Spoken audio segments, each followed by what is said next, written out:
Right, with apologies for our amateurism, but we're proud of it. This is the first time we've held a webinar using this kind of technology, so we're testing it as well. So please give us a bit of space for that. So you're okay. Can somebody check the chats, because there's quite a few chats coming through. There's also a Q&A section. You should give notice to that too. Right. So someone is on it and asks. All right then. So to our patient audience, thank you for coming along. We suspect other people will be joining us as the meeting continues, and there's spaces for 100 of us. So that's the extent of the meeting. And as you will know from the invitation, our idea here is to have open, honest, and supportive, safe conversations about psychiatric medication. We had a meeting, public meeting in April, and we had a lot of people come along to that, and there was a lot of interest.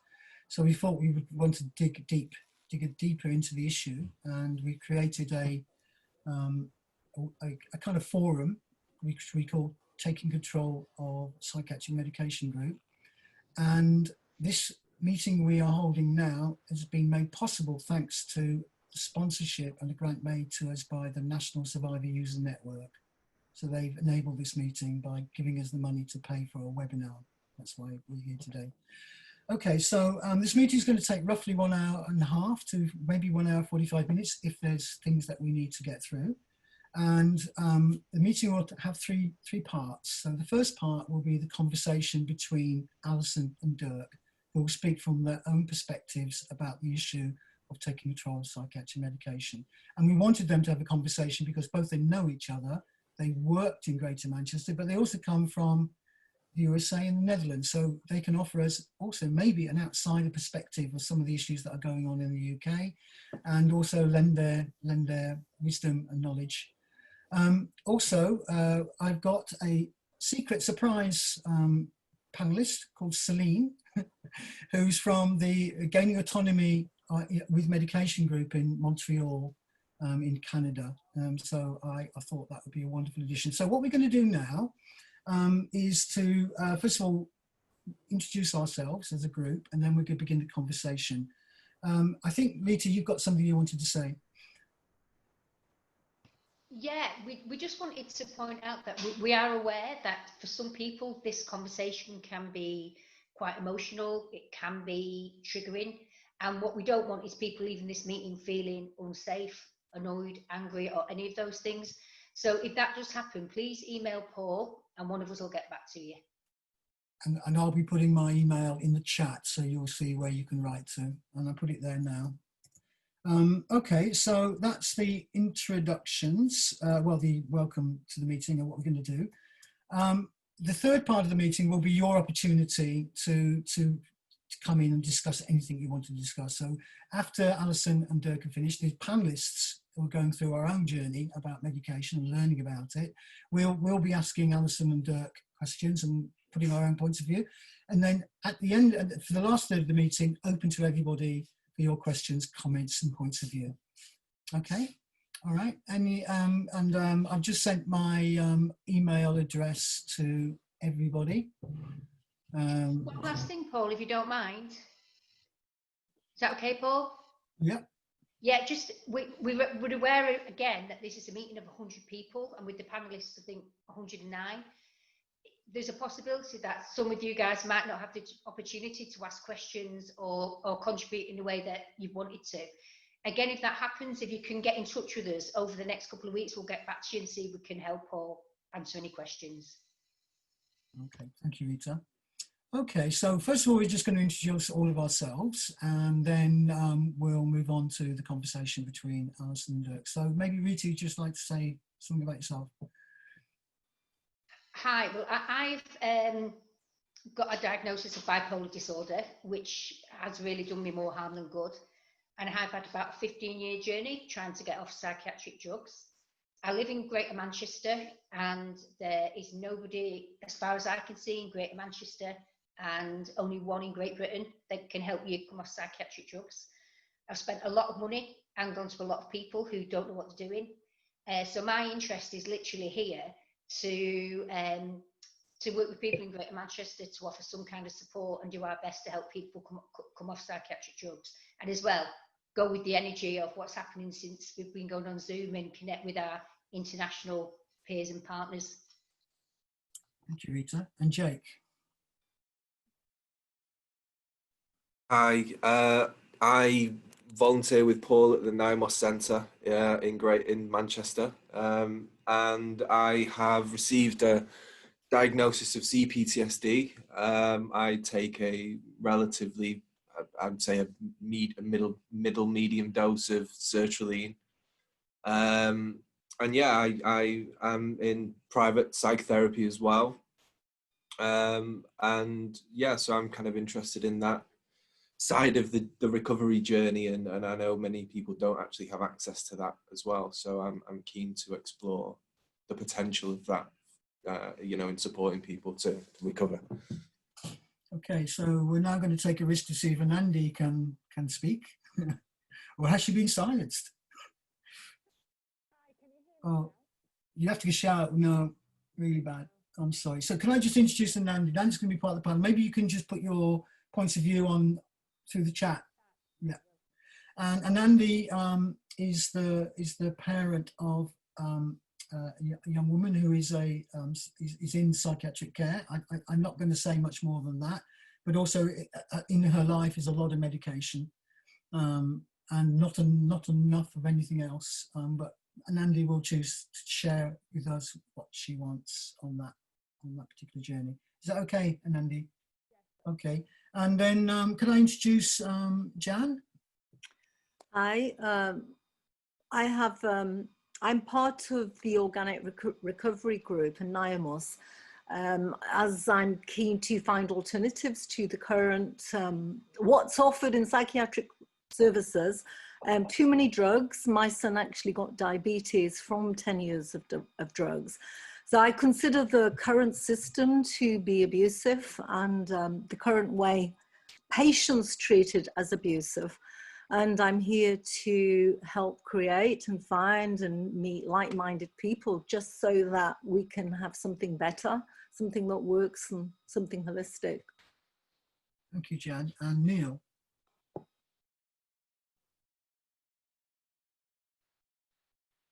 Hi, my name's Neil. I've got lived experience of psychosis and depression.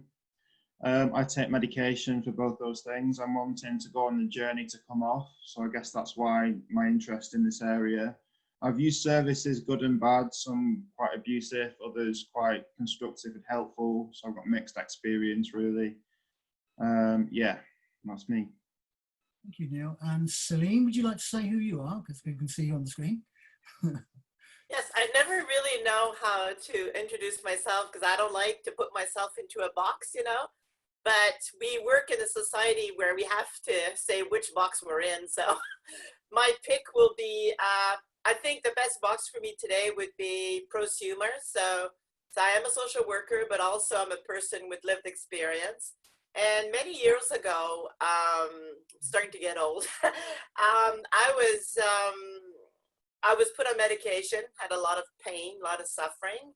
And I'm one of those people that the medication really made worse. Really, I was worse off than with my other pain, you know. So for me, it was a journey not to become psychiatrized and to be medicalized. And so far, I've had the privilege of being able of having access to alternative and resources. So for me, it really fuels my anger is from people who don't have the choices I have. And I want to empower people so that they have choices and they really get to know the information about psychiatric medication. So I've been fighting for this for over 30 years in different ways. Mm-hmm. And I'm one of the GAM pioneers. Yeah. GAM pioneer. You can have this booklet. One of the things we've written, you can have it for free. It's on the website of your group. And I'm pleased to be with you. Okay, thank you very much for that. And then you are, in fact, our surprise guest panelist. So you didn't know you were going to do this, but I thought it was a great opportunity to increase the international quality of the meeting. So now we've got the opportunity finally to introduce Alison and Dirk. And I'm wondering, do you want to do this yourselves with each other? That'd be a good way of doing it. So I'm now going to hand over to Alison and Dirk. I'm just going to try something to see if I can spotlight both of you so that you're the ones that are going to be seen, but I'm not sure that works. But I need also to spotlight, where is he? Where's Dirk gone? Let's see if I can do that. Okay, I think, does that, I don't know, maybe that switches between the two of you. Maybe that doesn't work. Okay. I think that's just whoever's speaking at the time, Paul. Okay, so we're going to leave it like that then. So apologies for not being able to understand that tech, but we're now going to hand over to Alison and Dirk. Can you mute everybody, if you're a panelist? Right. Thank you so much, Paul and everyone else, for inviting us today.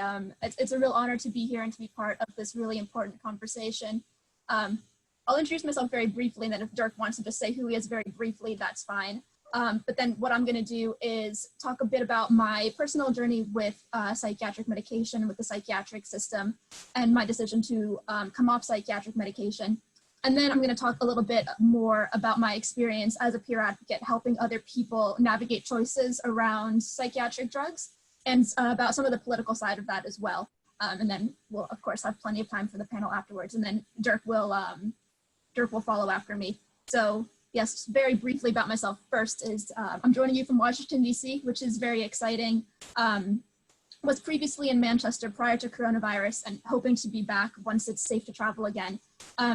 And have a background both in peer advocacy and in research, primarily in voice hearing and trauma research, as well as examining alternatives to the psychiatric system and to medical models of distress, and trying to really help lend a lot of validity to those perspectives and points of view. So I'll let Dirk just say who he is right now, and then I'll get into things a lot more. I work as a psychiatrist in the Netherlands. I'm in Roermond at this time. It's a little town in the south of our country. And I work with open dialogue. I train people in open dialogue in the Netherlands, and worked with hearing voices, all kinds of research, writing articles, talking with the people in Manchester about their Talking with Voices project, and I'm a participant of the Intervoice board. That's enough, I think. Thank you. So, like I said, I'll start by telling you a little bit about my personal journey with psychiatric drugs, which started, I think, as it does for many of us, when I was very young. So when I was about 6 years old, I started hearing voices. And as a child, I didn't find these voices to be particularly distressing. I found them maybe at most to be distracting. But really, as a kid, I didn't think this was anything particularly out of the ordinary. And I never really felt a need to tell anyone about it. I found these voices to be companionative, not particularly aggressive. And really, I don't think I had given much thought to the fact that potentially other people didn't have similar types of experiences. And that continued on for several years.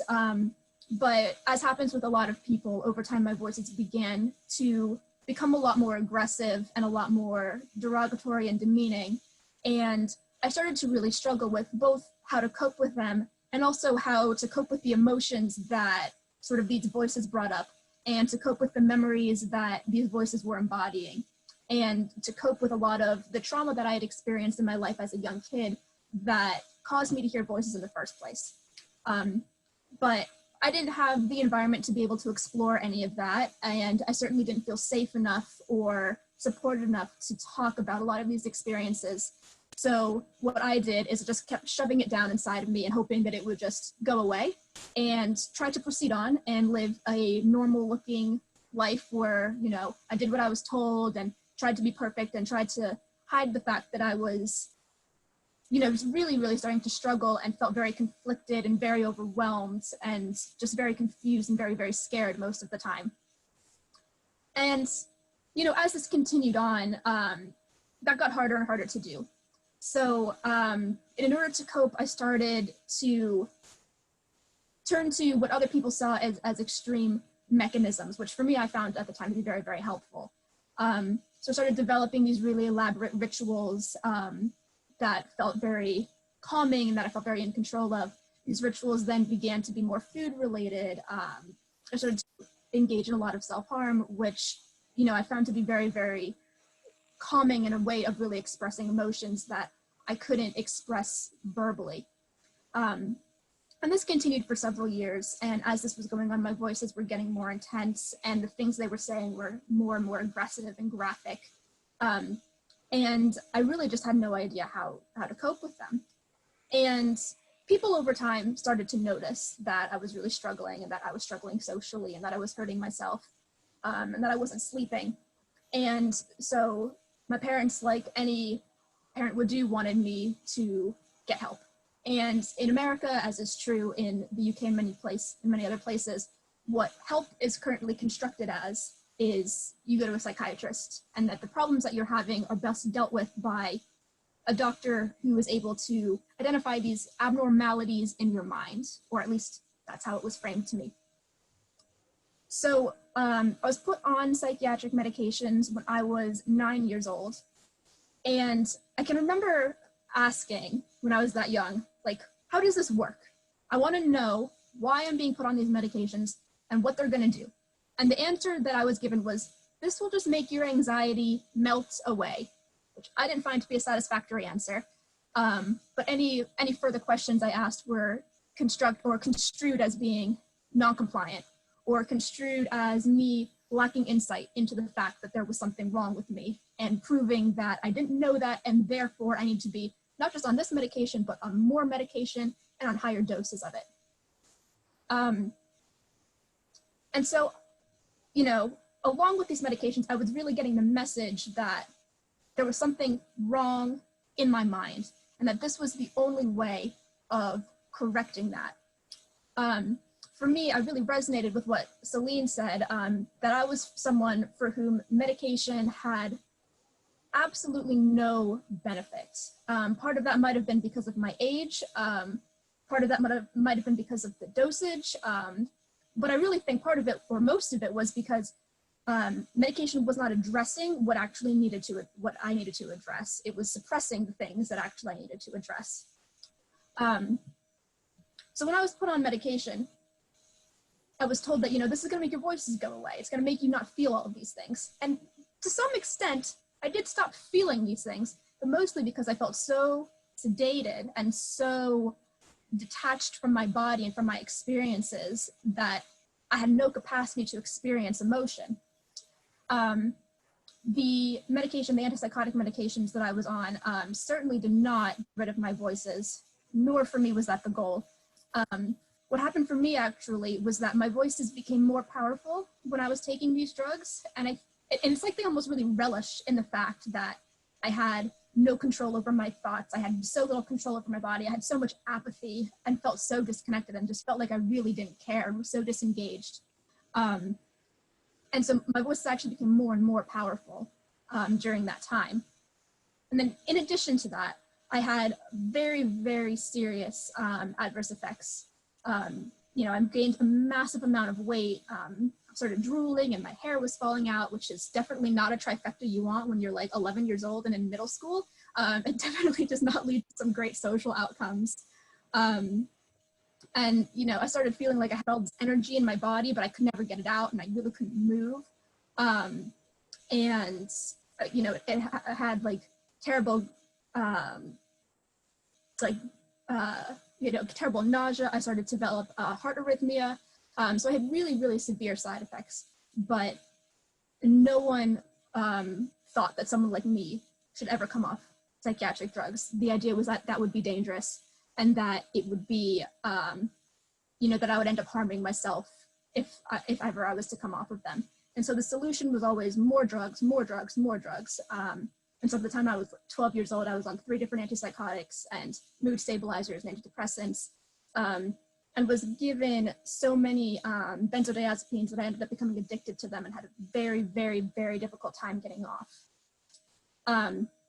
So this went on for a few years, for most of my childhood. And then when I was a teenager, I think I sort of came to the realization that other kids in my life that I could see, you know, they were making friends and they could go to school and they could try new things. And, you know, I didn't really have any sort of life. I felt so abnormal, and the messages I'd been getting from the psychiatric system really reinforced the idea that there was something wrong with me and that I was abnormal. And it got to a point where it was so clear to me that these things weren't working. I wasn't getting any better. And there just had to be more to life than what was being offered to me. And so I made the decision to stop taking all of my medication. And I want to say right now that this is absolutely not something I recommend doing. I stopped taking all my medication all at once because I didn't know that you shouldn't do that. I didn't realize that it was possible to go through withdrawal, and that you should taper off very slowly and with support.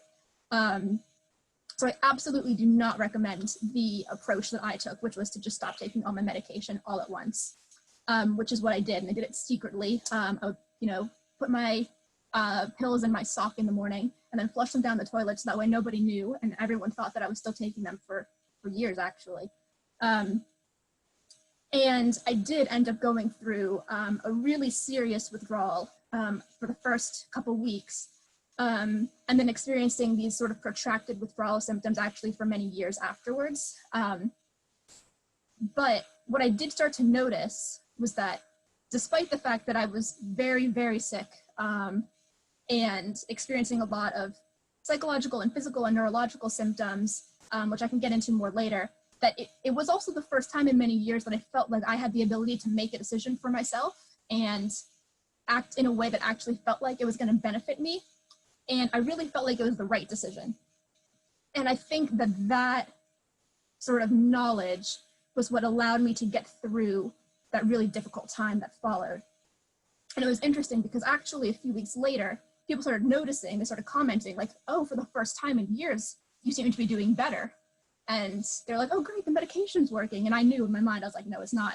And that actually gave me a lot of, I don't know, I think it just affirmed to me that I had the ability to make decisions about my life and my mind and my body that felt right, and that I actually did have some knowledge about myself and my experience, which was very powerful after being told for years that I didn't. And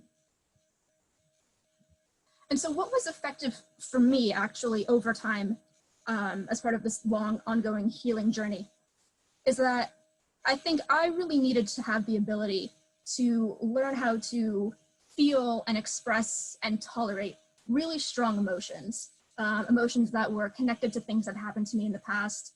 And for me, being on psychiatric drugs absolutely shut that process down. I had no ability to feel my emotions, which of course for some situations in the short term could be beneficial. But for me personally, in the long term, that was not going to solve the things in my life that were causing me pain. You know, there's no drug that exists at the moment that's been found to have the ability to heal trauma.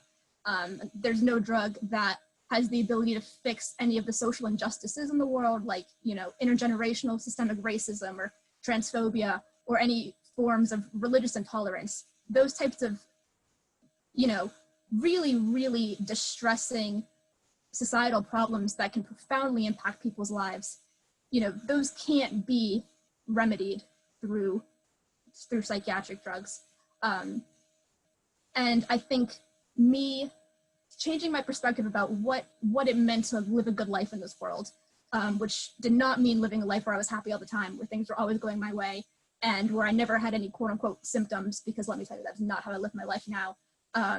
You know, understanding that's a fulfilling and full way of living, I think really enabled me to understand that I didn't need these types of drugs. I was allowed to feel things. I was allowed to feel bad. I was allowed to feel angry. I was allowed to feel helpless, and that's okay. That's all part of being human. That's all part of responding to a world that's really unfair to a lot of people. And that's part of learning how to respond to the world as well, and trying to fight to make it more just and more equal and equitable. And so it was that kind of idea and that kind of, I guess, activist mindset that I started to develop once I got involved in peer support. I was very, very privileged to be part of the Western Massachusetts Recovery Learning Community in Holyoke, Massachusetts during sort of my late teens and early 20s when I was living there.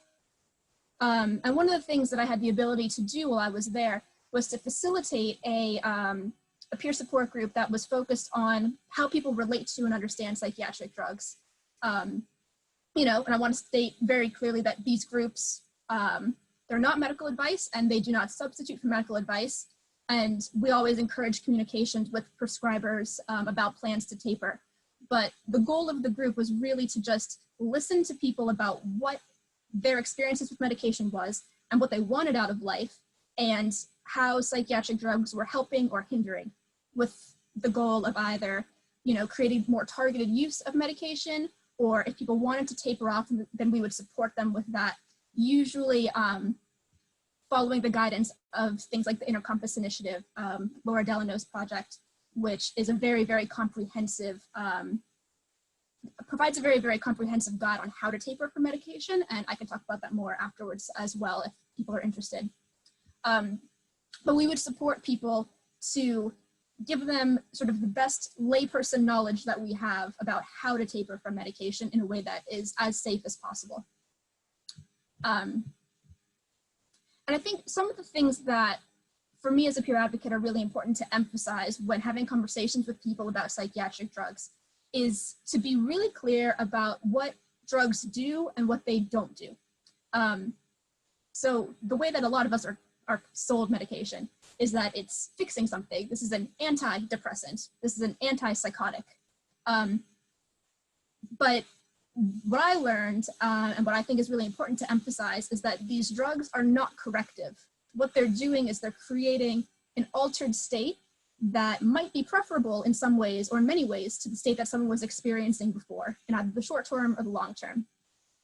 And I think it's really important when talking to people to really emphasize that point, because, you know, it helps people to have more of an informed choice. I think it's a more trauma-informed way of approaching this as well, because people have the right to know what exactly are these drugs doing, and they have the right to know that we don't fully know.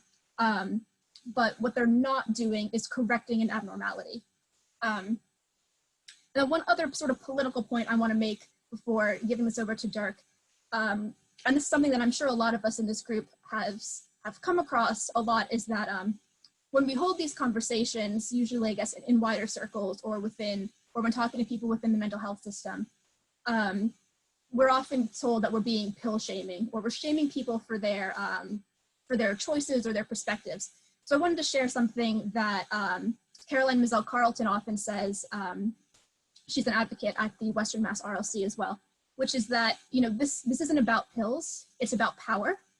And it's about helping to make sure that people have the power to make informed decisions about drugs that are going to potentially drastically alter their physical and mental health. There is this is something that Caroline and Sarah David, the director of the RLC, say a lot. When we talk about power, what we mean is that, you know, there's no law that I'm aware of, at least, that prevents someone from taking a drug, a psychiatric drug, really, really, really wants to take it. However, there are laws, as I'm sure we all know, that force people to take drugs despite the fact that they don't want to, or that they might not be effective, or they might be harmful. And so when we talk about power, we're talking about how do these systems affect us, these larger systems, the legal system? You know, where are we getting the narratives about psychiatric drugs? Where are we getting the narratives about what it means to live a good life? Do we agree with those? What do we think? What do our families or wisdom traditions teach us about that? And are those different from these dominant societal norms that we're holding? And so it's really about trying to examine where power lies and how it plays out systemically to impact people sort of in their individual lives. Any of that I'm absolutely happy to talk about a bit more later, but for now I'm going to turn it over to Dirk.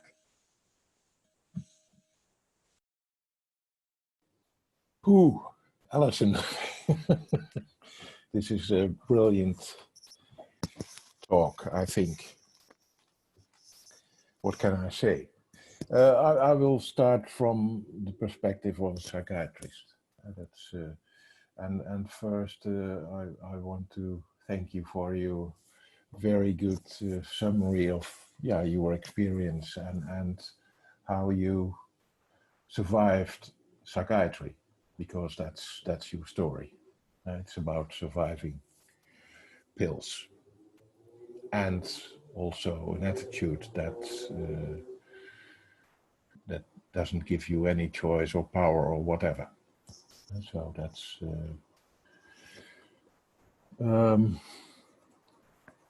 okay. In open dialogue, we learned not to prescribe medication before the 4th session. So the attitude is start to talk and start to help people to feel heard by other people and by each other in the network. And if people don't want to join a network conversation, then individually, of course. And very often it's possible not to prescribe pills at all. And I agree completely with you that these anti-words that are the dominators of pills are really wrong. It's not anti-anything. It's perhaps pills can help you to go through difficult emotions, but most people don't choose for it, I think. Someone is recording, okay. So, and very often when you, in a crisis, when you start talking and as a psychiatrist not prescribe pills, you get all kinds of perspectives, and people come up with their meanings, what they experience, what that means at that time. And sometimes people ask you to prescribe medication, and sometimes there are reasons to prescribe it in a more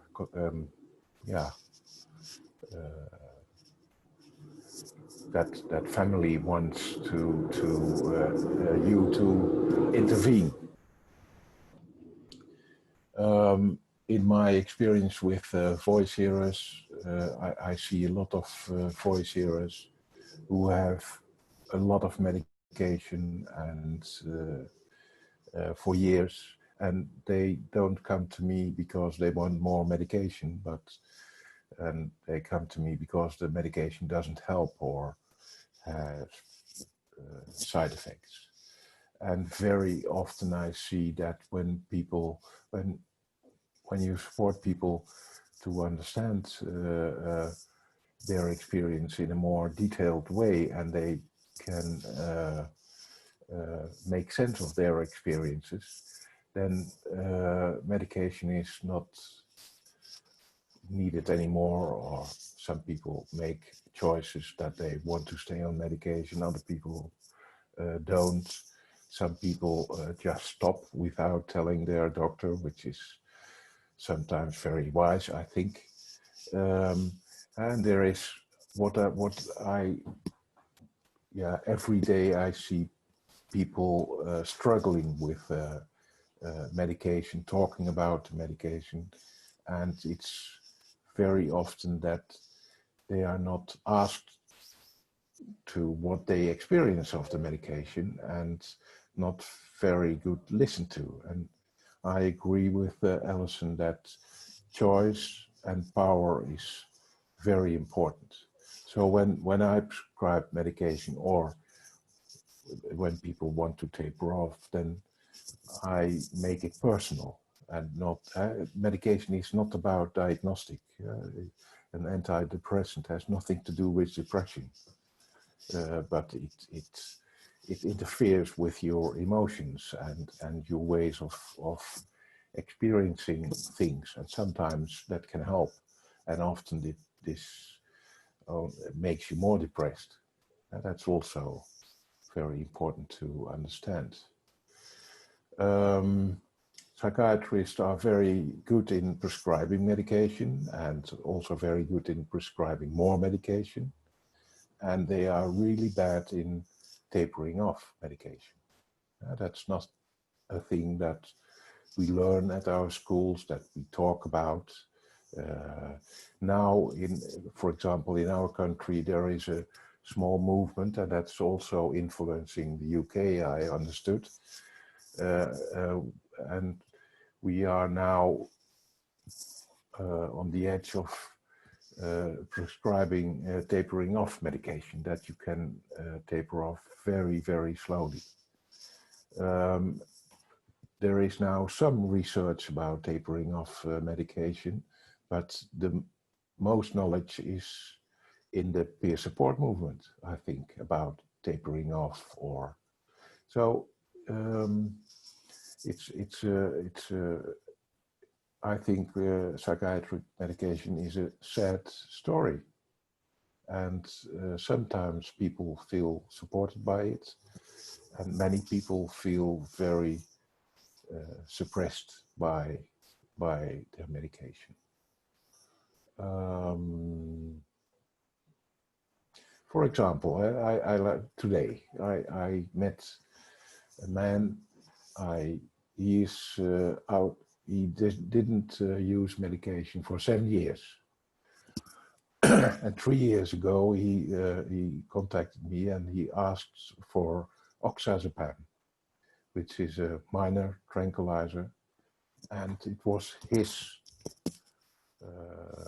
He wanted that because he had a lot of fear, and he had the experience that it helped him if he took it in quite small doses during the day, that he could feel much more free. So I prescribed it. Today I met him after a forced admission of 6 weeks, and he was completely drugged after what the professionals called a manic episode. And he said, I wasn't manic at all, but my mother died the day before, and I started drinking and smoking cannabis, which I didn't do for 3 years, because I had that oxazepam, this benzodiazepine. But I did some stupid things when I was in that state, and the police took me, and I had this diagnosis, so they told I was manic, and it escalated on the wards enormously. So they forced me a depot, and they forced me valproate and oxazepam. And so we started talking, and the psychiatrist from the ward told him that he should take the depot for the rest of his life. And but he didn't. He said, I feel like a corpse.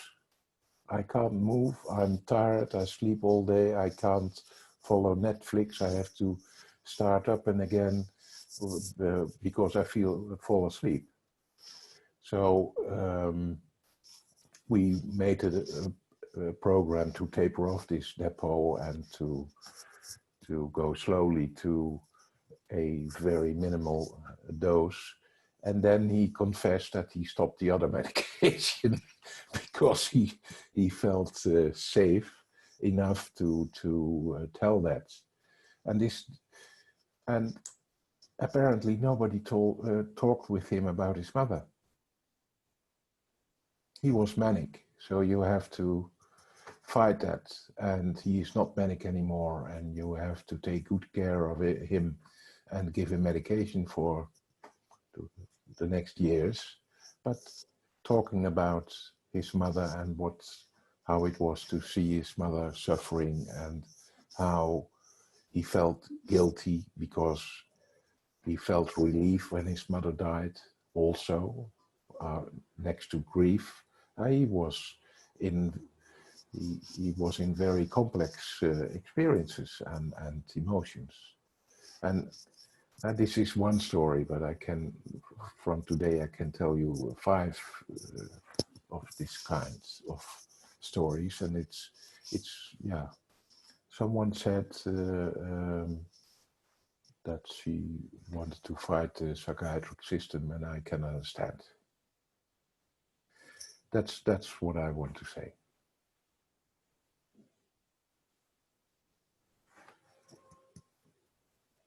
Well, thank you both. That was very moving to hear, but also very challenging. I felt, there's so many issues that are involved that are in some ways very clear and stark, but also nuanced as well at the same time. So, and with that presentation and with that beginning of that dialogue, I would like to invite in the other panelists. If you could just raise your hand so I know you want to say something. So Jake, could you say what you want to say?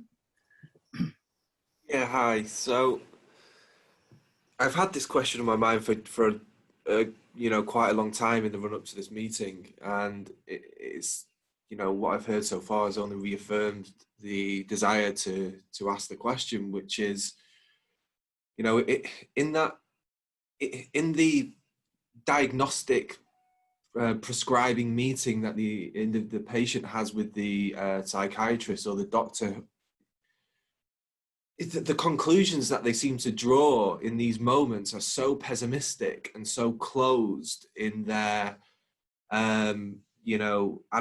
life advice for the remainder of the patient's life. The advice that they seem to give is suggestive of, you're going to be medicated forever, don't get your hopes up, that, and it's such a conclusive statement to make. And, there's clear evidence out there as well that people do recover, and I'm sat here thinking, God, if I'm going to say that to a human being, that they're going to be medicated forever and that they are going to be, don't get your hopes up, don't expect to get married, these kinds of things, I want to make sure that is true, because if that's not, that's a really dangerous thing to say to a person. And, I'm just curious to understand, where's the body of research that's informing these statements that are being made? Where's this, because the psychiatrists are communicating based on something,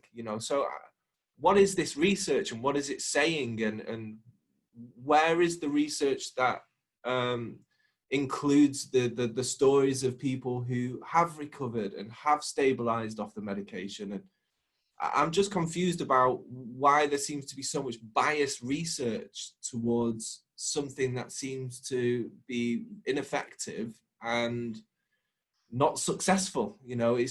Surely there should be a huge investment in something alternative to that, but it doesn't seem to exist. And I'm confused, about why we're in that position in the 21st century when there are so many stories of people who've recovered and gone on to do amazing things with their life. And it just seems very odd that there's such huge conflict in this area. I just wonder whether you can elaborate on that, relationship between research and these conversations that are being had.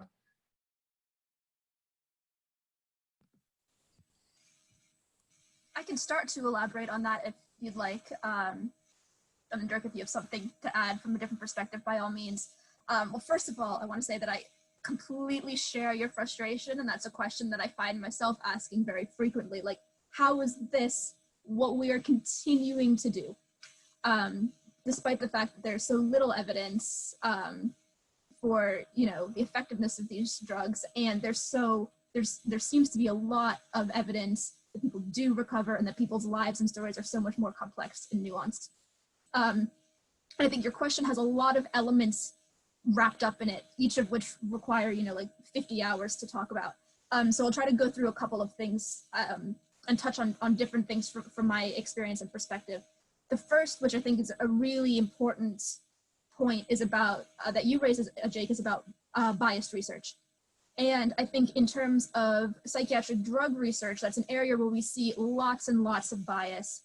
And this bias can come in many different forms. It can come in the form of drug companies sponsoring research into the drugs that they are manufacturing, and those studies tend to turn out positive, and if they don't, those studies tend to be suppressed.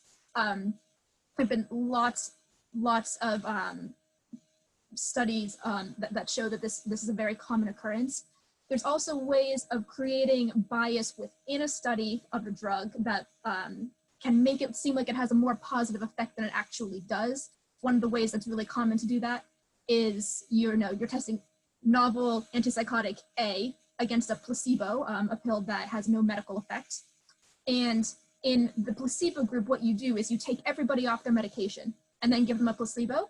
And what happens is that people will go into withdrawal generally. So it'll look like they're having a much worse time on this drug, showing that this other drug is very effective, when actually what you're seeing is a whole group of people going through withdrawal.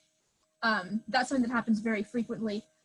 Within research, another thing that happens is sometimes people will be given a drug, and the people who don't respond well to it will be taken out of the study, and then the study conclusions will only talk about the people who respond positively to the drug. There's tons and tons of ways that research itself is biased and shows more favorable conclusions for psychiatric drugs than we see. I think, but it speaks to a much, much larger issue about, how is it that a lot of the research and a lot of the clinical practice don't match up? Like some of it has to do with funding and where we put our money. There's a lot of funding and interest into biology and genes and brains and drugs, which I think has to do with a much larger social, just like societal idea, where we see biology as being like the most real. So if we could understand something on a biological level, then we really understand it. But if we look at something as cultural or spiritual, then it's like, it's not so true. And, that's just a cultural assumption. That's not inherently true. I think another really big issue, and this is something that, I believe in very strongly, is that, we've come to see the medical model for many historical and political reasons as being it is the dominant model in psychiatry. And in a lot of ways, it is a very, very professionally and politically convenient model to use, because what it does is it locates the problem within the individual and says, this person has a broken brain, this person doesn't respond well to the world, this person has a problem. And in doing so, it absolves the rest of us from our role in upholding or participating in societies that are so unjust and just are so unsuitable for many people to live in. And, for me, it's potentially easier to say, no, that person has a problem, than to examine, okay, what role have I played in upholding things like white supremacy or, other really, ingrained systems of power. It's much easier to just say like, no, it's not me, it's them.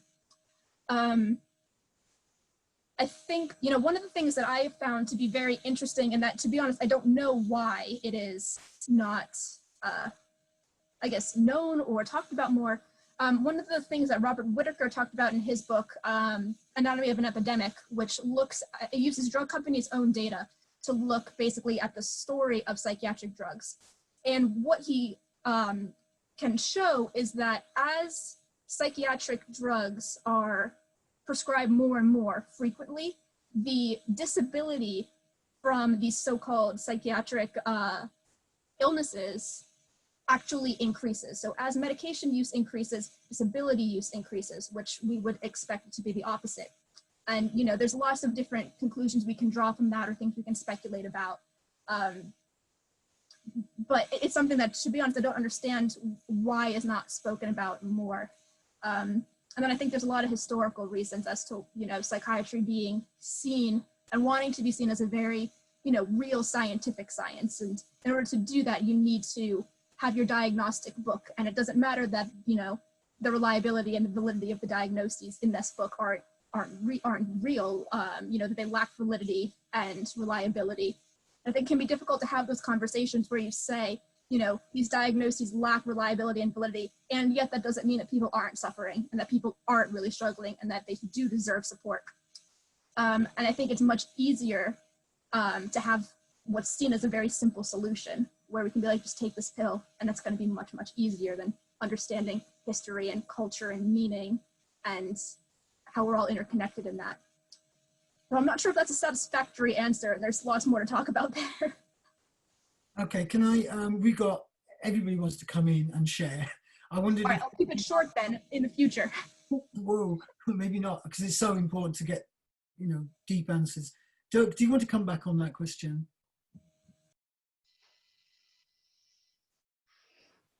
Sorry, was that who was that addressed to, Paul? To Dirk. I thought he was. Okay.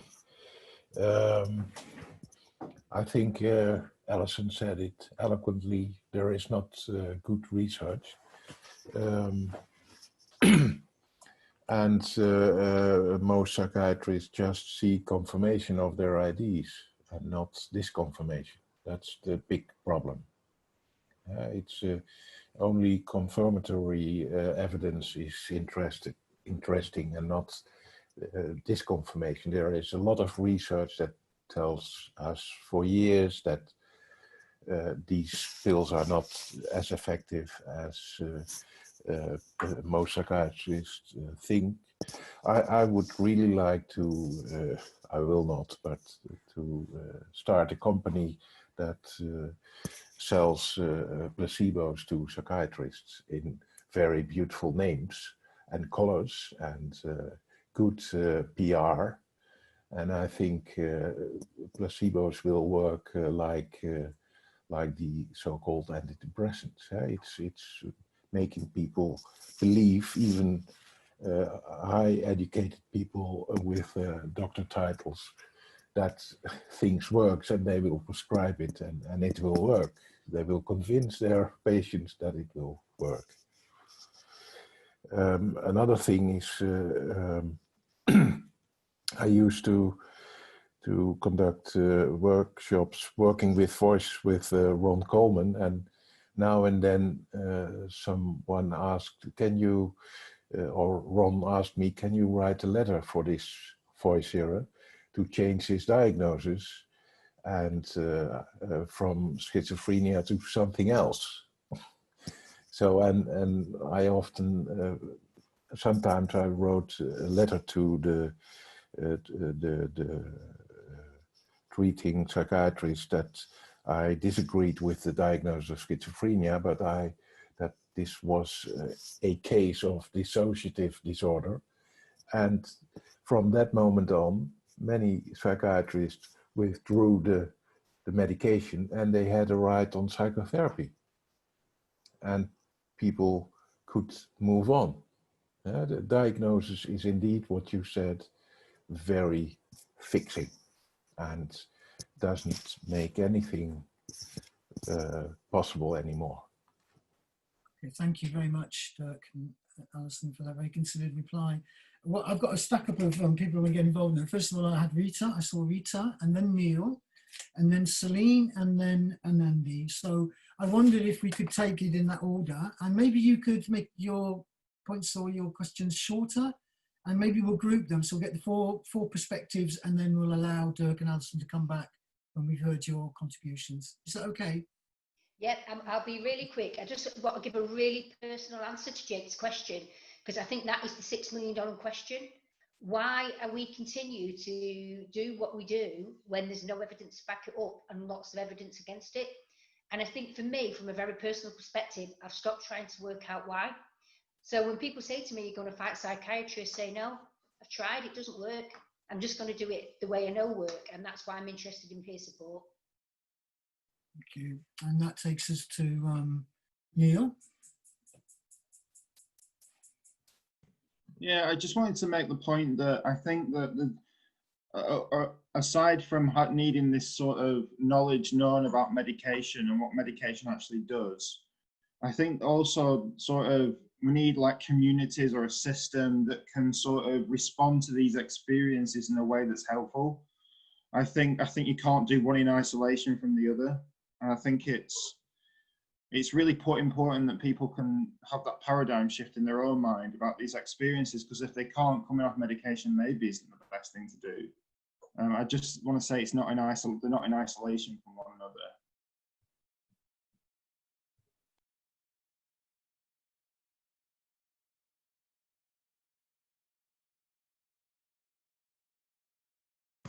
That takes us to Celine, because I was muted. Celine, your turn. I'll just mention a few points that were, that I thought of. I was listening to the both great presentations. And again, we talked about having open spaces of open dialogue, safe spaces of open dialogue around medication. So I'm just going to throw a question: how can we increase the number of these safe spaces of open dialogue around medication among medication users, between doctors and people who take medication in our society? So that's one of my points. How can people have access to information from a critical perspective, from different points of view early on, have access to user knowledge? So I'm thinking of this question. Also, the other thought that I have is, how can we, at the same time, I think we need to do different things at the same time. We need to keep on deconstructing the biomedical model that medicates the people in distress, as opposed to the perpetrators of distress, or the system of oppression, of violence. It's not the right people that are medicated.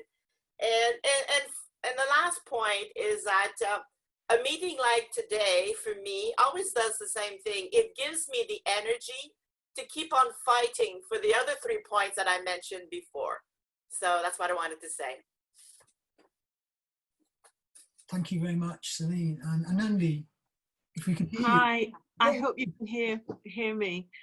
I wanted to thank Alison and Dirk, and Alison, listening to your story has really given me a lot of hope, because the last 3 years for my daughter and for my family have been really, really distressing, and it's just been a spiral downwards. And with her now having been in hospital under section for over 2 years and experienced every single major side effect, or perhaps we should call it other effect of these medications, and now, in a sense, she has to work very hard to reduce her weight, to get back to being even remotely physically healthy.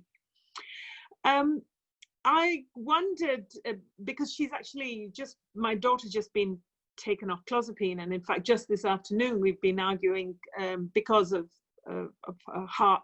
She was only just put on it, and it's interfered with her heart, so they've taken her off it, and we're asking for a period of no medication, which the consultant is very concerned for. But I wondered how many weeks is if you like, when you have like a sort of a withdrawal psychosis, how many weeks is this very severe? Like, how long does it go on for? And also for Dirk, really, is there any role, do you see, for antipsychotic medication, and what is that role?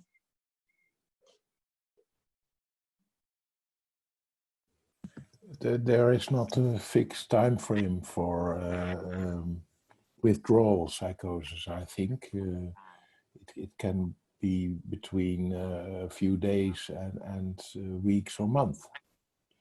So the idea of withdrawal psychosis is very old, but not recognized in psychiatry. It's almost always seen as a relapse. That's a big problem. So that's the reason why researchers think that you should, and practitioners think that you should taper down very slowly when people have taken medication for quite a long time, in 10%, in doses of 10% diminishing for a certain time period, which is not very clear.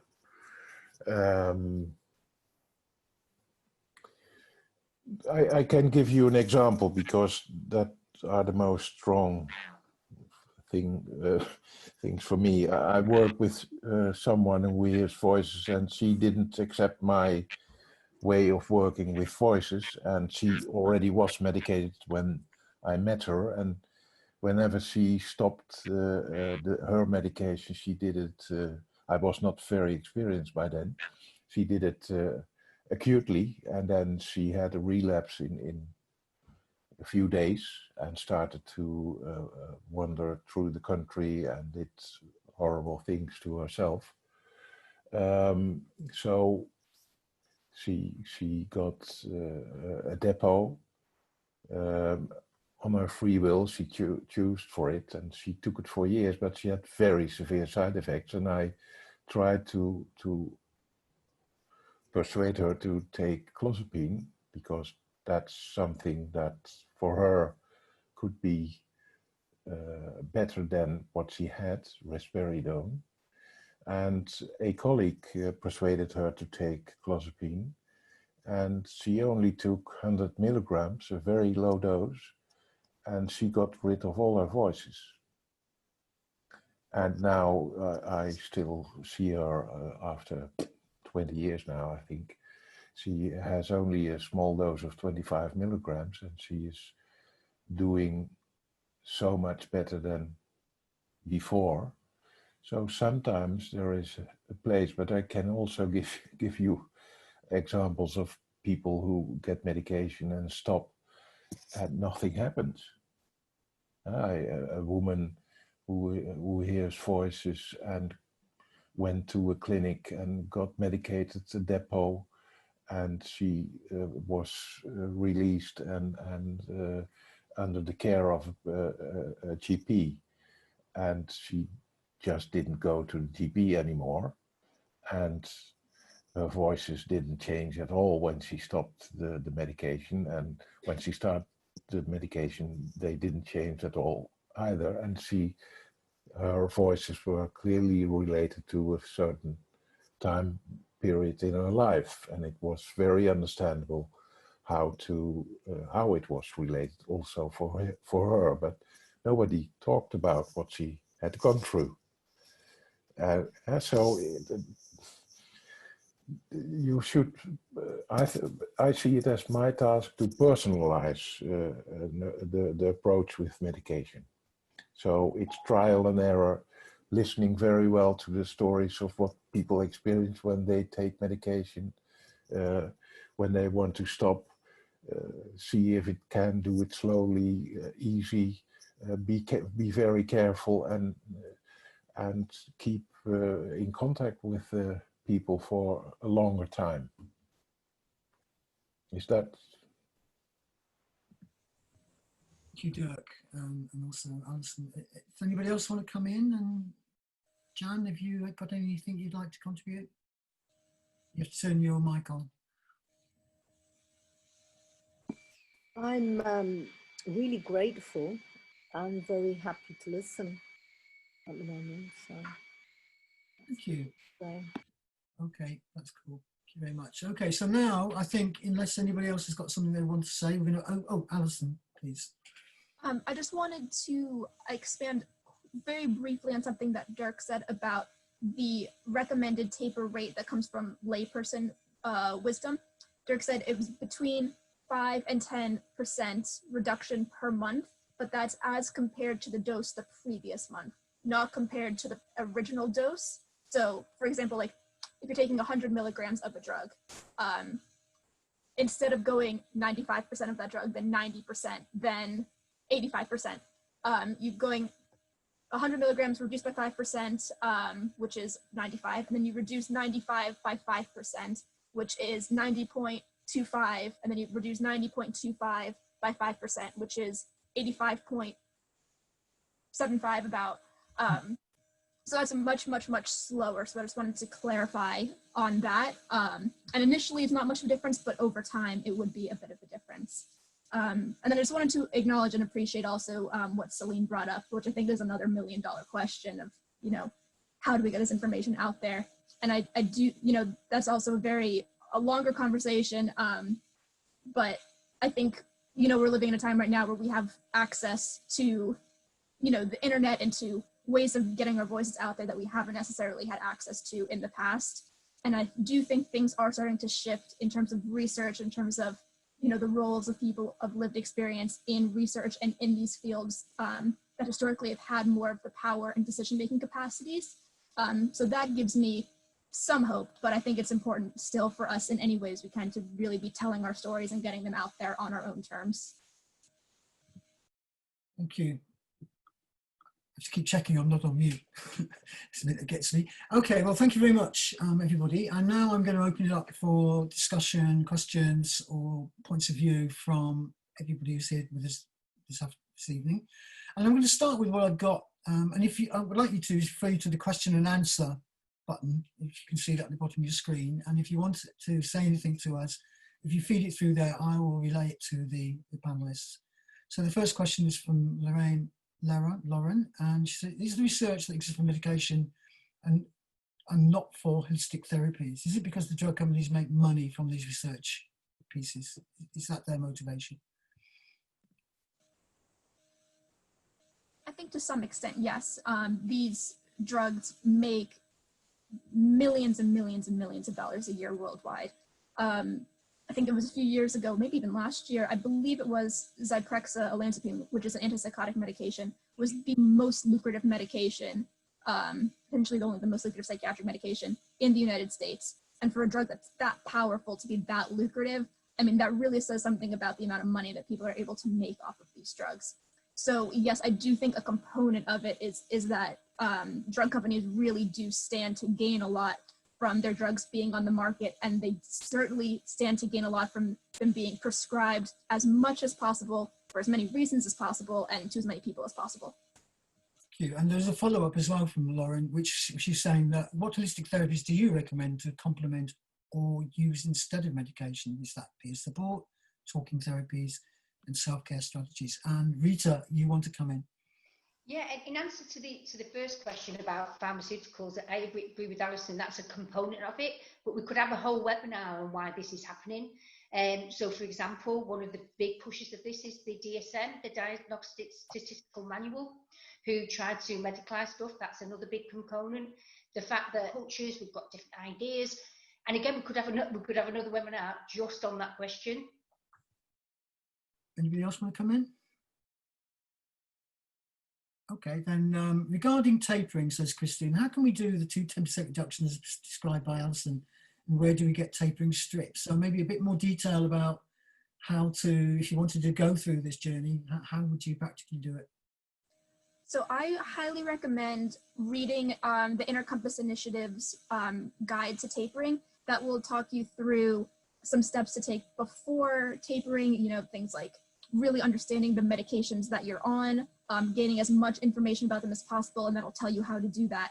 Making sure you have social support around you, really thinking through the reasons why you want to withdraw, choosing which to withdraw from first if you're on multiple medications, and then it'll walk you through the layperson recommendations for precisely how to go through that process. So I highly recommend that. Tapering strips, I'm not as familiar with how you obtain them, and I think that varies country by country. So the way that I would obtain them in the US is probably different from in the UK. So if anyone has more maybe UK-centric knowledge about that, I'd be very glad to hear it. I just put a link on the Q&A. You can order it from the UK, and I think it's produced in our country, but you have to pay for it, I'm afraid.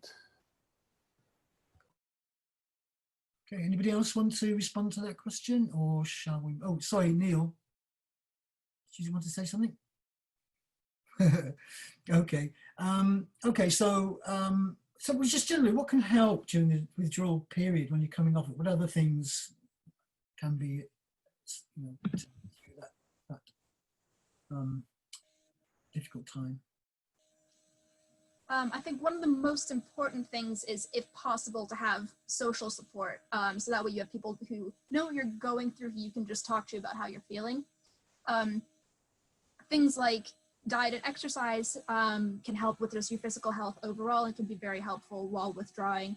And then, you know, just engaging in other types of practices like mindfulness or journaling, really whatever works for you as an individual to just make you feel as good as you can in your body. And also, you know, leaving room to acknowledge that there will be times that are more difficult and, you know, days that will be really hard. And that for some people, what's best is to increase medication for a while and then try tapering again. So the journey is very individualized, and it's really about listening to your body and what's going to work best for you. There's no one size fits all to any of it. The one thing that is not recommended, though, is taking a lot of things like supplements and vitamins and anything that alters your central nervous system, because tapering off is really is altering your central nervous system, because this is what drugs do. So withdrawing from drugs is going to have that effect as well. So trying to limit the number and types of sort of CNS altering chemicals that are in your body, people have said is helpful as well. Thank you. Do you have something to add, Dirk?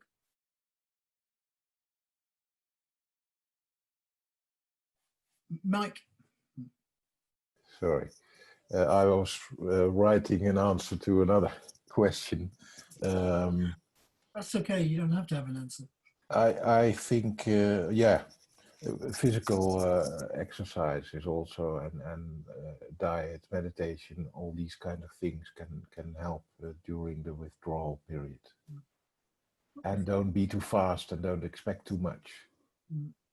And two very interesting questions here, I think, one of which is actually recognizing from CD, and they're saying that, I can't speak for other countries, but in the UK, clinical trials aren't against a placebo, they're against current gold standard treatments as per national guidelines, and that way the control group won't have to go through withdrawal or some other unethical treatment. So that's the kind of point of view. And then Tom has come in and saying, are universities to blame? Conducting research by using service users on their own terms, paying them 20 quid, usually an Amazon voucher, whilst bringing in millions to their research teams. Oxford University said conclusively that antidepressants work, claiming to be the authoritative voice on this subject. So should we be blaming the universities?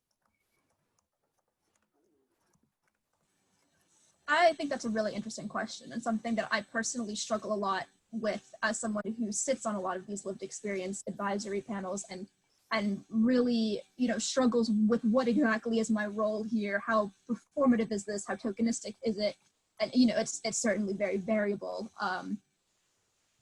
you know, across the range of research that's happening. I don't know to what extent universities are to blame. I'm certainly not going to absolve them from any blame and responsibility, or all blame and responsibility, though, since a lot of universities, you know, are playing the same game of, and are in the same system of, you know, this is where the research money is, and this is the type of research that's going to get us money and prestige and funding. So I think, you know, it's wrapped up certainly in the same system, and I do certainly take, you know, issue with a university like Oxford saying conclusively that antidepressants work with such a blanket, unnuanced statement. You know, there's a lot of issues with that we could go into, and I think Rita had something to add to that as well. Okay, and Dirk, you've got a considered answer you've written down the answer to, and then I'm going to invite Rita and Andy to come back. Yeah, I answer on the Q&A section. I think, Paul, whoever put that question forward is put a very good PhD question forward, because it's not, I don't think we could answer it really properly or give it enough time in the time we've got, because there's a number of reasons why I think researchers could, and I'm a researcher, could improve. And one of the things, just one, is about the way we are very biased towards qualitative data as opposed to quantitative data, and very much in randomized controlled trials is our standard. They don't work for this kind of thing very well. So that's just one point. Thank you. And Nanda, you wanted to come in, and then I saw Neil. And Mike? Yeah. Well, I'm an academic too, not in the health field as such, but I think that academics, I mean, do hold a responsibility. Of course, one of the key things is where the money's coming from, which I think Alison's already mentioned. And of course, pharmaceuticals have an interest in funding particular types of research and liaising with and asking academics to carry out particular types of research. So it's definitely going to be skewed in favor of those that can fund large trials and things like that. There are, of course, some academics that do try and work more independently and look for funding that isn't linked to the pharmaceutical industry. I think the point that Rita made about the emphasis on quantitative as opposed to qualitative is very significant. But also I think that when we're looking at something that's sort of within an alternative and a grassroots community, the best research that's done in those ways are very participatory. And so the academic has to give up a lot of their own sort of positions of power to do that work well. So it's a question of the methodology and how that's happening. And it's much easier for academics to go down a sort of a very straight traditional route. So yes, they do have a lot of responsibility.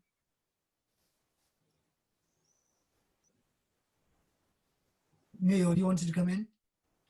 Yeah, I'm just thinking, for me, I guess the pharmaceutical industry is their companies. They're doing what you would expect a company to do, that is trying to sell their product. But for me, it's more about, without psychiatry, they wouldn't be anywhere, because you'd have this authoritative sort of body that was saying things about drugs that were different from the drug companies were saying, potentially. It would be much less a problem. I think it's more about psychiatry wanting to be seen on a sort of equal footing with the rest of medicine. That's the issue that we've got in the system, really. Yeah, thank you. Okay, so we've got quite some interesting comments coming in, and I'll say the comment first and then ask the question afterwards. So Catherine's pointing out that in the UK, the NHS does not have the resources to do a proper job, and prescribing a pill does not take a lot of time compared to thorough history taking and talking therapy. And Catherine was diagnosed with depression 10 years ago, and only recently she actually come to understand that her anxiety and depression comes from complex PTSD. So that's 10 years of not knowing. And also there's a really interesting question here from Eamon, and saying to all of us, are there any peer-led communities in the UK that support antipsychotic withdrawal? And Alison, how were the peer-led communities set up in the USA? Right, I think the answer to the first part of the question is I'm not aware that there are any, but Dirk might correct me, or people in the Psychosis Research Unit might be aware of something. However, the Hearing Voices group kind of work in those ways, so that's a kind of another kind of place where you can be mutually supported, not judged, and be listened to, and be able to feel that you're being treated as an equal, and the power issues are resolved or are worked on anyway. The other side of that is that this group, we are looking at what we should do next. And one of the things that I think, Rita, we talked earlier today, and I think you were saying we needed something like a mutual support group where we could begin to explore, as they do in Montreal, these journeys together and gain support from each other. I mean, when we actually met, we did our public meeting in February, not April, because I wanted to make that clear so Paul, everybody doesn't think we were coming out in lockdown, having public meetings. Yeah. But yeah, that's what we from my own personal experience and from some of the people on the panel, and lots of people that get in touch with me almost every day, there isn't anything in the UK as in terms of peer support around this. And from my own personal experience, as I said before, I've searched and searched for somebody to help me come off psychiatric medication. And the only person that I could find that was worth my time was Clive Sherwood, doing something called adaptation therapy.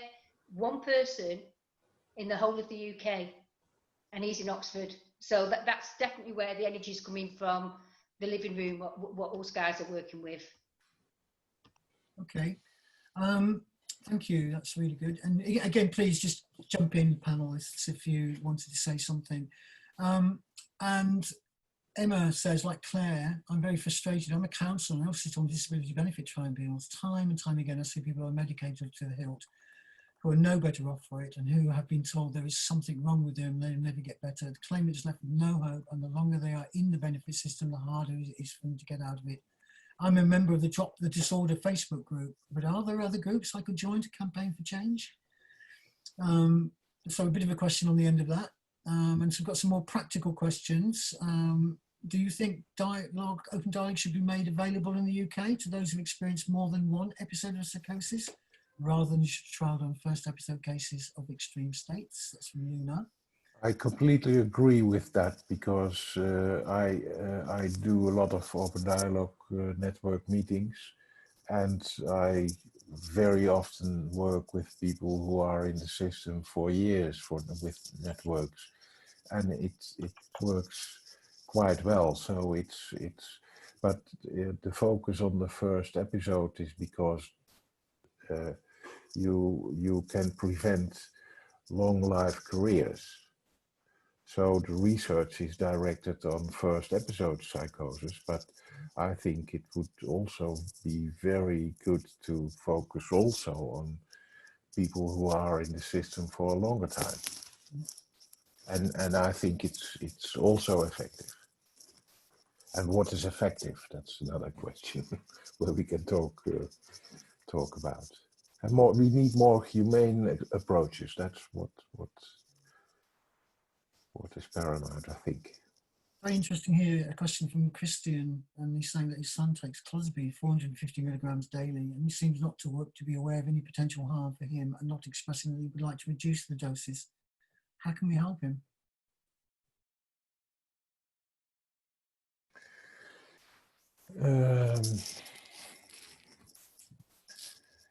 Is that a lot? Yeah, if it's a choice, and I think it's very important to keep his body and to watch his body, weight gain, white blood cells, liver function, all these kind of things is very important to keep monitored. And perhaps start not try to persuade somebody to get off the medication, but just ask, because then the chance that someone will stay taking it is bigger, I think. Yeah? So it's or maybe you can find some other people who have experience with clozapine withdrawal, perhaps, or have some negative experience with. I think that's not an easy to answer question. No, it's not, but it's an important point, and you're not alone, Christine. There are lots of people, I think, in this situation where they feel there's something else, but yeah, like we say, I mean, we use the word depot clinic just for those people who aren't aware of what that means, that where you are required under a treatment order to take regular injections of the medication form, which gives you less control. Quite often you're told you need to do this, otherwise you go into hospital, but people also take it voluntarily as an option. So moving on, because we are coming towards the last 10 minutes or so of our scheduled time, we may go on a little bit. I'm seeing that how can we provide information to med school psychiatric educators? I see good research and send it to many psychiatrists in Newfoundland, and choosing wiser guidelines is a start. I think we need to connect with pharmacists. They know the reactions and the problems that drugs can cause. I would like to show government the increase in disability and isolation due to psychiatric drug prescription. And a shout out to Julie, because I know you, Julie, and thank you for coming along. Okay, so any answers to that? That's a really quite clear question. Anybody want to respond to that? And Andy, Mike. Although I can see, you know, obviously the value of talking to pharmacists in terms of side effects and having that knowledge, and it's very important when you're on a medication to really understand the kind of the complex ways in which that medication's working. If we focused research and focused our attention on pharmacists, we can't get outside of the medical model. So I think, you know, if we're going to think about this in more of a psychosocial way, we really have to just move right outside of that medication box. I think pharmacists can be helpful with people on polypharmacy. They often know more about the contraindications between medications than perhaps the psychiatrist does. So we've met community pharmacists who really do want to find another way themselves. So they're very deeply frustrated. So I think there is a door that might be half open. We can begin to explore that and get them outside. And they are really educated, trained in medication. Doctors are not very well trained in medication. That's the problem. Which is surprising but frightening. Yeah. Could I just say, I want to reiterate or support Andy's view about moving away and not trying to educate these people or involve them, because literally we've got people like the Council of Evidence-Based Psychiatry, we've got MAD in America, MAD in the UK, they're already working on that. And just to give you, just from my very personal experience, the level we're starting at. Last year I put on a medication, ended up over a period of 6 months, 4 times more of the dose I should have been on. When I went to my psychiatrist and chemist and I said, oh my God, I'm really worried about my heart, my stomach, they went, oh, we couldn't really help you with that. You need to see your GP. So my prescriber could not tell me how that may affect my body. Where are we starting from? Okay. If I'm missing people wanting to speak, it's because I've got the question and answer open, so I can't see all of you. So just shout if you want to say something. I thought this was a really interesting question, I'm going to go through them. I'm going dropping to the bottom of it, but there's an anonymous attendee, and I really like to ask this question of the panel.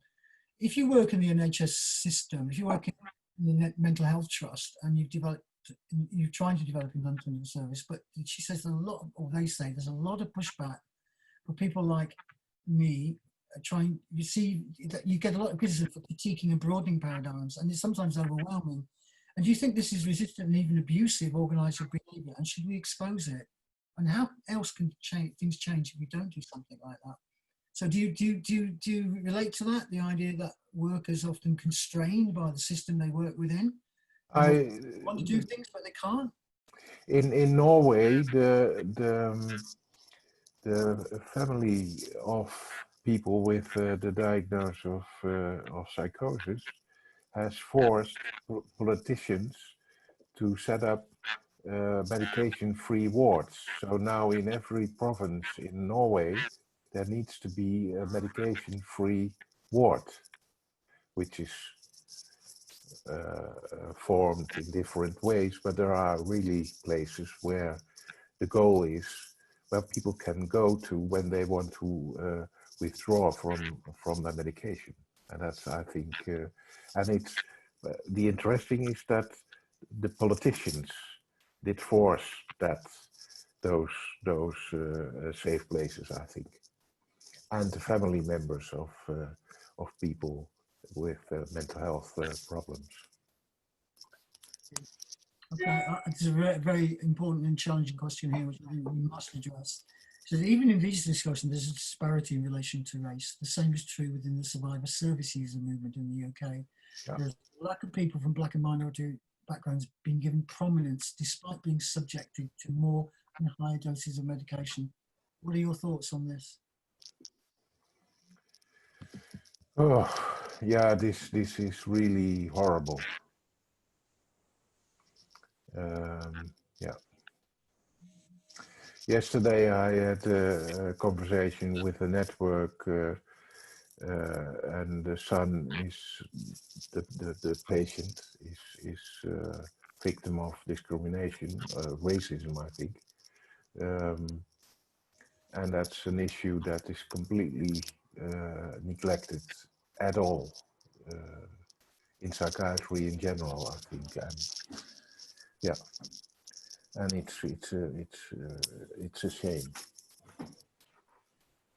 Yeah, I think what's been shocking about my daughter's experience is the complete lack of address and understanding of the way in which racism and all its microaggressions have impacted on her. So all the kind of slightly, random thoughts and unusual thoughts that she has, in a sense, which are about her hitting back at the oppressions that she's faced and the oppressions that she's witnessed, are just seen, as delusions. And I was really shocked. And the other thing was that when she was first referred to services, she didn't really get any help. So she didn't get any help until her situation was quite acute. Yeah. And I think that was a result of racism. On reading her medical notes, I noted that the person from early intervention who came out to see her said she was saying some very disturbing things, but she didn't seem to be disturbed by them. So rather than seeing that as a sort of disassociation and a result of trauma, he just discharged her from the service. And she just careered around and did all those things that teenagers do that make things 10 times worse. And then when she was admitted, and I was trying to find out and understand more about psychosis and everything else, and I went to a presentation by the head of the early intervention team, and he talked about all the reasons of why, what makes people more prone to psychosis. And he talked about all kinds of stresses, including migration. And he did not even have racism on the list. Yeah. So I said, do you mean racism? And he was shocked that I had articulated, the word racism. And he was just like, yes, and kind of brushed it aside. So when you've got a service like early intervention that's supposed to be supporting particularly young people who are clearly feeling vulnerable, many of whom have experienced all kinds of oppressions, and even in a kind of public talk, they can't even acknowledge racism. The level, the depth of inequality is just obscene. And I don't know a single British institution that could get away in this country with having absolutely no real attention to even multiculturalism. Forget racism. Never celebrate another faith festival on the ward. It's only Christmas, and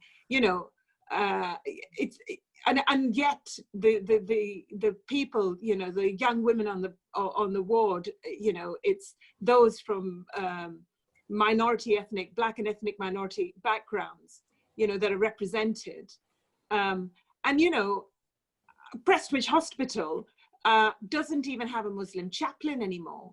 It's like if you actually believe in Islam, that somehow this must be part of a delusional, and you could be being groomed, and so there's no access even for people to be supported in their faith practice in what's supposed to be the center of the mental health services in Manchester. Tonight there is also a presentation of a book launch, Black Mental Health, and it's and half of the chapters are about racism. That's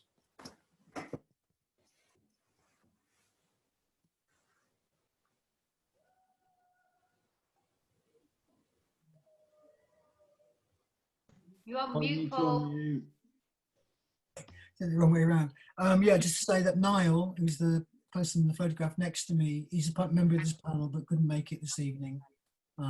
But he's part of this journey and is part of this process. But that is not in any way to say we're doing it well or we're good. No, we're not. We need to do far more work on this.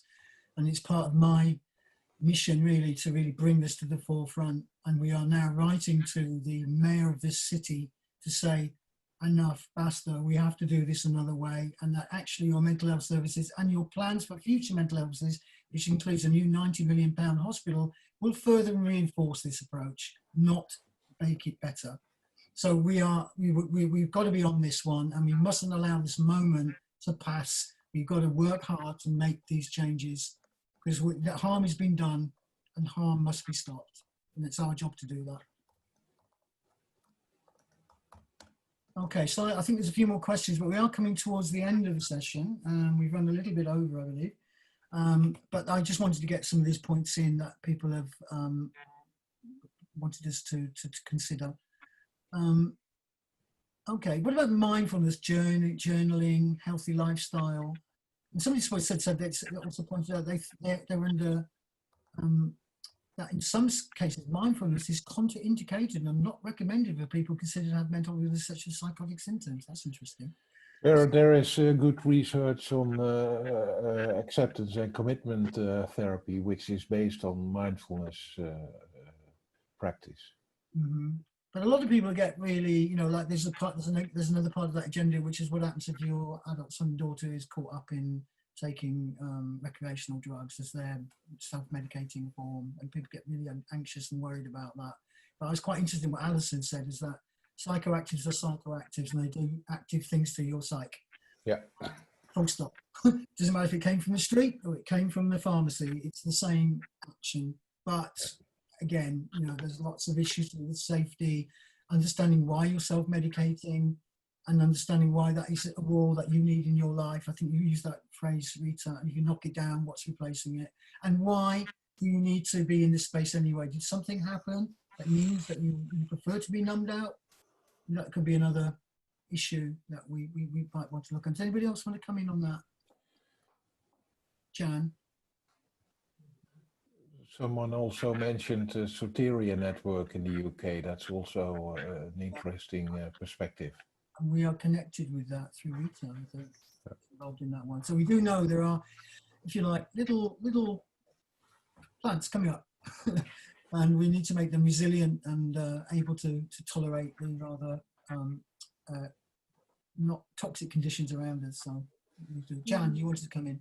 Yeah, and I mean, I'm probably not answering the last question, but the thing that I just want to say really big, and there's a really well-known poet in Manchester, and I forgot her name, but she details her experience of being on the ward, and she's written a wonderful poem about it. And the main thing is, who are you and what's happened to you? And I'm sorry, I mean, putting human beings at the center of an experience. And I do reject all of these various names. The highly suspicious, oppositional, defiance disorder. We should not, there's fear, there's anxiety. What happens to you as a human being? And that is not there. Going back to mindfulness, I think people have the idea that mindfulness is just breathing and sitting still, where it may be not easy for people to do is when you have a racing mind. But you can be mindful in many ways. You can be mindful focusing on taking photographs. You can be mindfully painting. You can be mindfully dancing. They're all ways of getting back into a body, and every route will suit the individual, because we're individuals, just like small tributaries that run into one river. It won't be one size fits all, but there will be, and that comes down to who are you and how do I know you? And I can't help you if nobody, it's the fracturing of all relationships. And as I sympathize with Anandi, as I remember them saying it's crucial to have parents and loved ones involved in hospitals, but you're actively discouraged. And I was told by when I was in hospital, one of the junior doctors, trainees who is Spanish, took me aside and said, I agree with everything you're saying, but these guys are my boss, and I have to do what they say. but they really don't want you in there because you're making waves. And they said they had no power to change things anyway. But going back to the routine racism, like, one of the doctors actually dismissed completely that sub-Saharan Africa could have anyone who was any good at all. And little did he know I'd been in those hospitals, and compared to Park House, the hospital that Niall went to were a million times better and more humane and kind.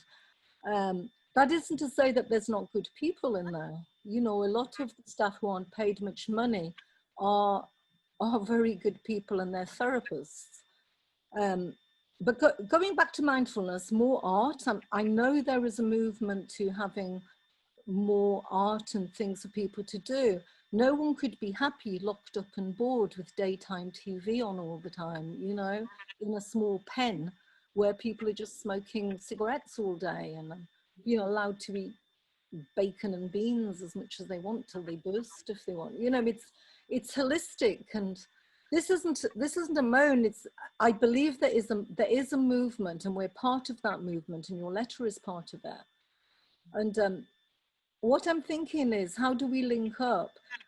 But we have Niamos TV. We have a chance to put everyone's story. So Alison, who's so articulate and so wonderful, your story needs to be on there, and Rita's needs to be on there, and Dirk, you need to be on there. We all need to be on there with our stories of hope, and, you know, there is another way, and we are it. And that's so great. What a great way to end a meeting, on a high with action and activity. And absolutely, for those people who don't know, we are related to something called the NIMOS Centre, which is based in Hume in Manchester. You can find us by going on, if you just Google NIMOS and put Radical Community Arts Centre. I think we're one of the first mental health kind of art kind of movements which base themselves with an art centre with the word radical in it. So when people say we need radical action, we're based in the Radical Arts Centre, so that's a good start. There's a few more questions before the close though, and I think it's worth making these points to the general group. The first thing is that, you know, somebody points out, Claire points out, that nice guidelines can actually end up being more constraining. I'm having to try and train in CBT. I'm not quite sure I know what that is, by the way, to help my team meet audit targets for therapy, but no other therapeutic interventions count on our service audit, even though in my experience CBT has limited utility. Yeah, we are aware of that. Very frustrating. Again, Claire, it's something we need to go on. Julie's come back and described an episode which you can read on there, I think. Thank you. And she asks Celine, how do we get more of your guidebooks? And we hope you will come to Newfoundland when things are COVID healthier. So that's from Canada to Canada. Okay, do you want to say something, Celine? Wow, this is really good. There's at least another Canadian listening, and I love Newfoundland. I would love to go. So